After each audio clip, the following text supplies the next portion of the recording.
Selamat bertemu kembali, Bapak Ibu, saudara-saudara yang dikasihi dan mengasihi Tuhan dalam kebaktian berayat pada saat ini. Salam sejahtera dari Tuhan Yesus menyertai kita sekalian. Mari kita mengawali dengan menyanyi dari Kidung Jemaat nomor 45, bait 1 dan bait yang kedua. Muliakan Allah yang esa.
Mari kita berdoa.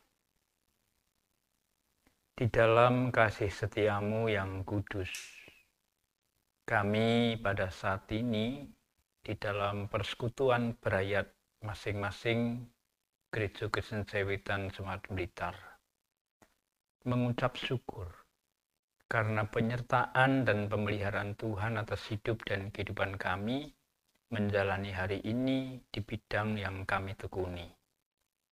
Kami menyadari akan segala kekurangan kelemahan kami. Ampuni kami, dan layakkanlah kami membangun persekutuan di rumah menghadap hadirat-Mu yang kudus untuk mendengarkan sabda-Mu. Kuasai hati pikiran kami, juga rumah kami dengan kuasa Roh-Mu yang kudus. Dalam Kristus semua ini kami mohon. Amin. Saudara-saudara, kita akan membaca dari 1 Korintus pasal 15 ayat 29 sampai 34. Yang demikian dikatakan kepada kita. Jika tidak demikian, apakah faedahnya perbuatan orang-orang yang dibaptis bagi orang mati? Kalau orang mati sama sekali tidak dibangkitkan, mengapa mereka mau dibaptis bagi orang-orang yang telah meninggal? Dan kami juga, mengapakah kami setiap saat membawa diri kami ke dalam bahaya? Saudara-saudara, tiap-tiap hari aku berhadapan dengan maut.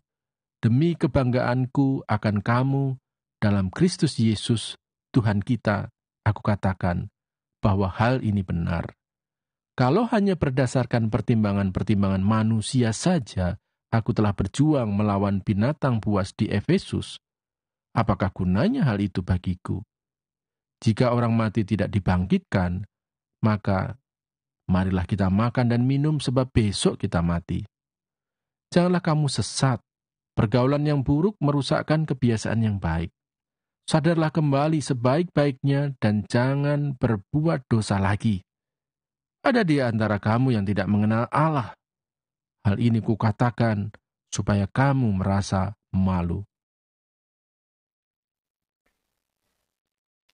Berbahagialah kita yang membaca dan melakukan sabda Tuhan. Amin. Saudara-saudara, dalam persekutuan berayat saat ini, kita mengambil tema siuman. Pada pekan yang lalu, saudara, kita mengawali bulan kitab suci dengan kesaksian Paulus yang menjawab masalah kebangkitan Yesus dari antara orang mati. Bukan sebagai ajaran, bukan sebagai dongeng, tetapi merupakan perjumpaan secara indrawi dengan Yesus Kristus. Dan itu dialami sendiri oleh Paulus. Kebangkitan Yesus dari antara orang mati merupakan dasar dari pembangunan jemaat, pembangunan hidup Kristiani. Nah, pada perjumpaan kita hari ini, kita berlanjut pada nasihat dalam bacaan tadi ayat 34. Sadarlah kembali sebaik-baiknya dan jangan berbuat dosa lagi. Saudara, saat ini kita masih menghadapi pandemi COVID-19. Pandemi ini membawa kita menderita, membawa kita kehilangan, bisa pekerjaan, bisa anggota keluarga. Membawa kita menjadi orang yang putus asa. Dan menghadapi macam-macam kesulitan lainnya. Dalam situasi dan kondisi seperti ini, iman akan kebangkitan Yesus Kristus dibutuhkan. Ungkapan Rasul Paulus, sadarlah kembali sebaik-baiknya. Secara harafiah, harusnya terjemahannya begini, bangkitlah dan menjadi siuman. Ungkapan ini mengajak kita menggunakan akal sehat. Rasul Paulus memberi contoh di ayat 32 yang kita baca tadi. Kalau hanya berdasarkan pertimbangan-pertimbangan manusia, aku telah berjuang melawan binatang buas di Efesus. Apakah gunanya hal itu bagiku? Jika orang mati tidak dibangkitkan, maka marilah kita makan dan minum, sebab besok kita mati. Jadi ketika orang melihat bahwa akhirnya adalah kematian, maka hidup ini harus diisi dengan makan dan minum. Kalau kematian yang dialami, kematian yang tidak berarti, maka orang yang tidak mengenal Allah akan menentukan sikapnya dengan hal-hal yang tidak bermanfaat.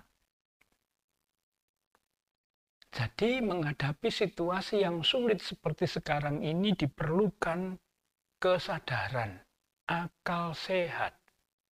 Kita perlu siuman, perlu iman. Saudara, ayat 34 tadi, yang Paulus katakan, sadarlah kembali sebaik-baiknya, atau bangkitlah dan menjadi siuman.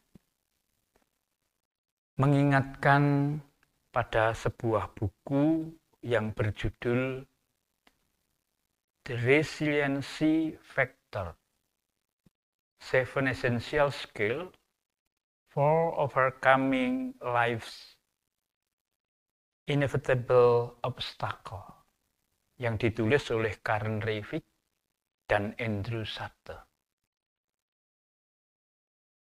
7 hakikat skill yang dimaksud adalah regulasi emosi. Emosinya itu perlu ditata lagi. Perlu pengendalian impuls-impuls.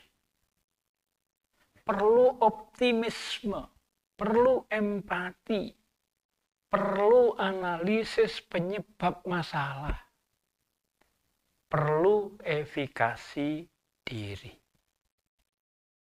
Ringkasnya, resiliensi adalah kemampuan untuk beradaptasi dan tetap teguh dalam menghadapi situasi yang sulit.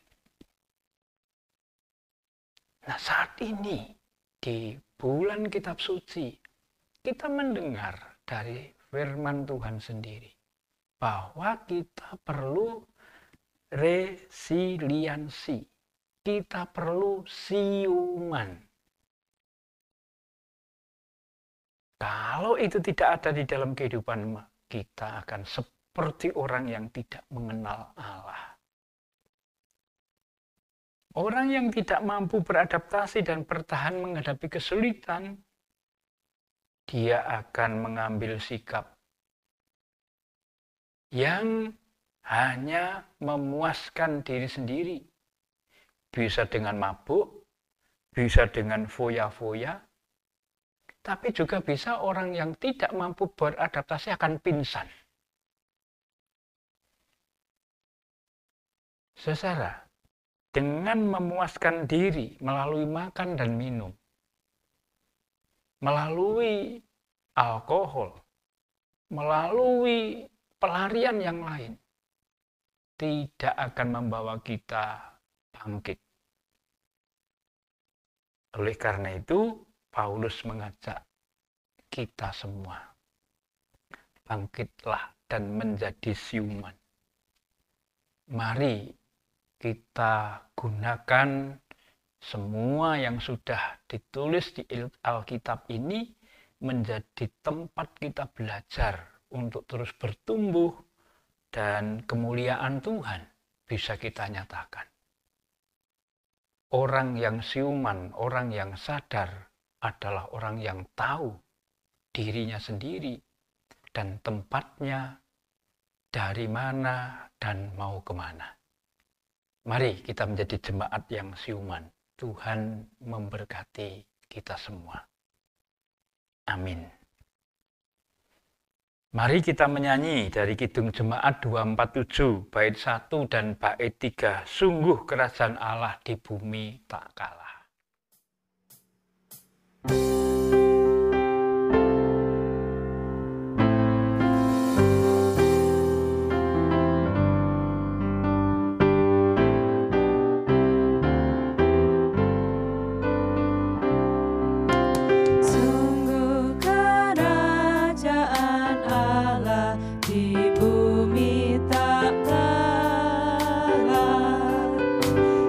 Yesus yang bangkit dilantik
Mari kita berdoa dan mohon berkat. Tuhan, pada saat ini kami telah belajar dari nasihat Paulus, supaya kami menjadi jemaat yang bangkit dan siuman, sehingga kami mampu menghadapi tantangan kehidupan sesulit apapun, karena kami mengalami kehadiran Tuhan yang bangkit secara nyata dalam hidup kami. Kami serahkan keberadaan kami, keberadaan keluarga, pekerjaan, dan semua yang menjadi tugas tanggung jawab kami. Mampukan kami, karena kuasa-Mu melangkah untuk kebaikan. Bapa yang rahmani, kami serahkan saudara-saudara kami saat ini masih merasa berduka karena kehilangan sanak famili, kehilangan mata pencarian, dan berbagai macam kesulitan di saat pandemi. Mampukan kami melihat tangan Tuhan yang terulur untuk membawa kami bisa keluar dan bangkit dengan semangat baru mengatasi semua kesulitan. Kami serahkan gereja Tuhan di bulan Alkitab ini untuk bisa melaksanakan sebaik-baiknya panggilan-Mu. Kami serahkan semua orang yang terlibat di dalam pelayanan. Kami serahkan para pemimpin, baik di tingkat pusat sampai di daerah, presiden sampai RT, biarlah Tuhan menyertai, memampukan sehingga kemuliaan-Mu menjadi semakin nyata. Berkati keluarga kami, berkati lingkungan, sehingga kedamaian yang dari Tuhan kami alami. Semua kami mohon hanya di dalam kasih Kristus, Tuhan dan Juru Selamat kami yang hidup. Maka damai sejahtera Kristus, kasih Allah Bapa dan persekutuan Roh Kudus menyertai kita. Amin. Sungguh kerajaan Allah di bumi.